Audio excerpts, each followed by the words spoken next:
Ukraine की कई सारी रिक्वेस्ट के बाद भी डिप्लोमेटिक सपोर्ट तो यूक्रेन को भारत से नहीं मिला। ना ही भारत ने बाकी देशों की तरह रशिया की आलोचना की या फिर रशिया का विरोध किया या फिर रशिया से क्रूड ऑयल परचेज करना कम कर दिया। लेकिन अब यूक्रेन ने भारत से मदद की एक नई गुहार लगाई है। दुनिया की कई सारी बड़ी बड़ी एजेंसीज अब यूक्रेन में जा रही हैं और इस चीज का आंकलन किया जा रहा है कि रशिया ने जो यूक्रेन के अंदर मिलिट्री ऑपरेशंस किए उनमें यूक्रेन को क्या क्या नुकसान झेलना पड़ा है। इस चीज का आंकलन किया जा रहा है कि रशिया की बम्बार्डमेंट्स के कारण यूक्रेन में कितने किलोमीटर लंबी सड़कें नष्ट हो गई हैं, कौन कौन सी factories, manufacturing plant, buildings, societies को कितना नुकसान पहुंचा है, पब्लिक या प्राइवेट प्रॉपर्टीज को कितना नुकसान हुआ है, रेलवेज और एयरपोर्ट्स किस लेवल के डैमेज हो चुके हैं। यूक्रेन की खुद की गवर्नमेंट की बात करें तो यूक्रेन की गवर्नमेंट ने मार्च महीने के आखिरी हफ्ते में ये क्लेम किया था कि रशिया के यूक्रेन के ऊपर हमले के कारण यूक्रेन को $565 बिलियन का नुकसान हो गया है। यूक्रेन ने इस $565 बिलियन में पब्लिक और प्राइवेट इंफ्रास्ट्रक्चर के साथ साथ रेल, रोड और एयरपोर्ट इंफ्रास्ट्रक्चर के डैमेजेस के साथ साथ यूक्रेन की गवर्नमेंट को होने वाली टैक्स कलेक्शन,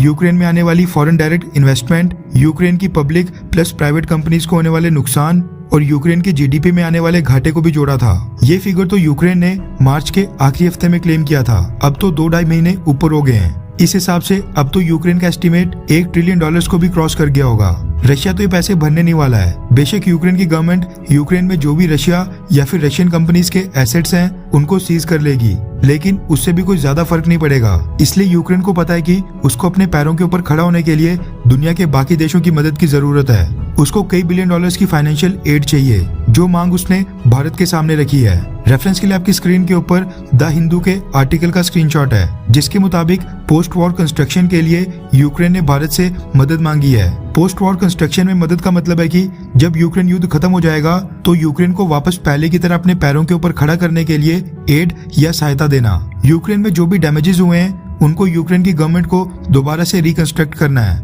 हाँ, पहले जैसा तो सब कुछ नहीं हो पाएगा, लेकिन सबसे पहले आम लोगों को फूड और मेडिसिन उपलब्ध करवाने के साथ साथ ट्रांसपोर्ट नेटवर्क को बहाल करना होगा। यूक्रेन के रोड, रेलवेज और एयरपोर्ट्स को ठीक करना होगा और उसके बाद फिर धीरे धीरे पब्लिक और प्राइवेट इंफ्रास्ट्रक्चर के ऊपर ध्यान देना होगा। यूक्रेन ने इन सब के लिए भारत से मदद मांगते हुए कहा कि वो भारत से उम्मीद करते हैं कि युद्ध खत्म होने के बाद भारत यूक्रेन की मदद के लिए ह्यूमैनिटेरियन एड, मेडिसिन और टेक्निकल और फाइनेंशियल मदद करेगा। इसके अलावा यूक्रेन ने भारत से कहा कि जब युद्ध खत्म हो जाएगा उसके बाद भारत को कुछ और देशों के साथ मिलकर यूक्रेन की सिक्योरिटी का गारंटियर बनना होगा। भारत की सरकार ने अभी तक इससे पूरी तरह से इनकार नहीं किया है। भारत की सरकार और हमारी प्राइवेट कंपनीज की तरफ से यूक्रेन को अभी तक 230 टन की ह्यूमैनिटेरियन एड ऑलरेडी भेजी जा चुकी है। फ्यूचर में यूक्रेन भारत से इस तरह की और भी ज्यादा एड चाहता है। यूक्रेन न सिर्फ भारत से बल्कि कई वेस्टर्न देशों से मांग कर रहा है कि वो उसको फाइनेंशियल एड दें। हथियार तो यूक्रेन को कई सारे देशों ने दिए। अब देखना ये होगा कि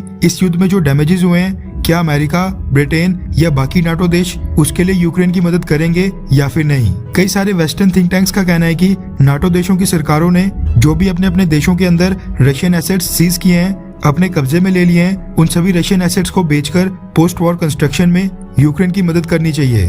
खैर, आपको क्या लगता है कि पोस्ट वॉर कंस्ट्रक्शन के लिए क्या भारत को यूक्रेन की फाइनेंशियल मदद करनी चाहिए, हाँ या फिर ना? नीचे कमेंट करके अपनी राय जरूर बताएं।